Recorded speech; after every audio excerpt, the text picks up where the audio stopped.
I never imagined the most painful words I would ever hear would come from my own family.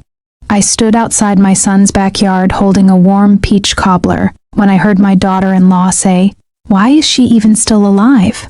The quiet laughter that followed hurt more than any scream ever could. Instead of turning around, I walked inside with a smile that took every ounce of strength I had. No one welcomed me. My son Ethan barely looked at me. My grandchildren rushed past without saying hello. And I spent the afternoon sitting alone at the edge of the table, realizing I had become nothing more than an unwanted guest in the family I had spent my entire life building.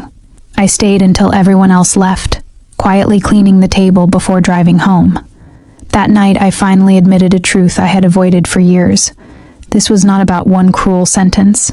It was about years of being ignored, forgotten, and treated like I only mattered when someone needed my help. I had given Ethan $40,000 from my retirement to help him buy his home. I babysat the children whenever they called, cooked meals, baked pies, and always showed up with love. Yet somehow I had become invisible. The next morning, I opened every legal document I owned and met with an attorney named Claire. She confirmed I could not take back the money I had gifted, but I could decide what happened to everything else. That conversation changed my life. I removed Ethan from my will, canceled his power of attorney, removed him from every bank account, and created a trust that would donate everything I owned to a women's shelter that had once helped me survive my own darkest days. For the first time in years, I felt like I was protecting myself instead of sacrificing myself. As the weeks passed, I stopped waiting for phone calls that never came. I baked pies just because I enjoyed baking.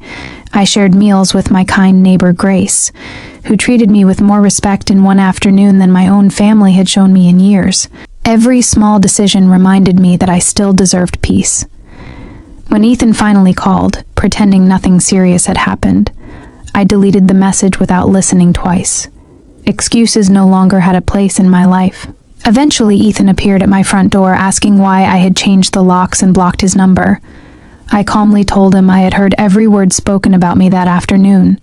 He tried to dismiss it as a joke, but I reminded him that cruelty is never funny. He accused me of choosing money over family, yet the truth was much simpler. I was finally choosing dignity over disrespect. When he left, I cried for only a few minutes, then made myself tea and continued packing boxes for a new beginning. The only person who surprised me was my granddaughter Lily. She secretly found my number and called to apologize. She admitted she had copied the way her parents treated me because she wanted to fit in. Instead of demanding forgiveness, she simply asked if she could see me. When she visited, we talked for hours about school, books, and life. For the first time in years, I felt genuinely seen. I welcomed her back into my life, but only on one condition. Our relationship would always be built on honesty instead of obligation. Soon, I moved into a quiet little apartment filled with sunlight instead of painful memories. I unpacked only the things that truly mattered.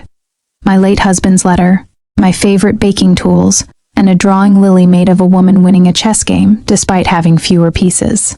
It reminded me that strength is never measured by what you have, but by what you refuse to surrender.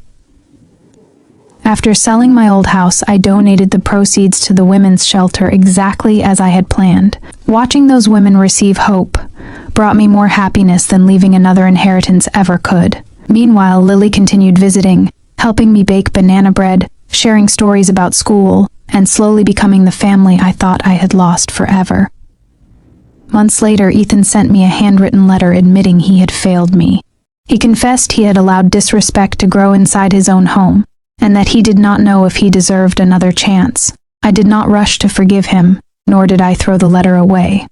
Some wounds deserve time instead of quick answers. On my 73rd birthday, there were no grand parties or crowded family dinners. There were fresh flowers from Lily, warm tea, quiet laughter, and a heart finally free from the need to beg for love. Looking around my little apartment, I realized something I should have learned years earlier. Peace is worth more than approval. Respect is worth more than inheritance, and sometimes the bravest thing a person can do is walk away from the table where they were never truly welcome. From that day forward, I stopped waiting for someone else to choose me, because at last I had chosen myself.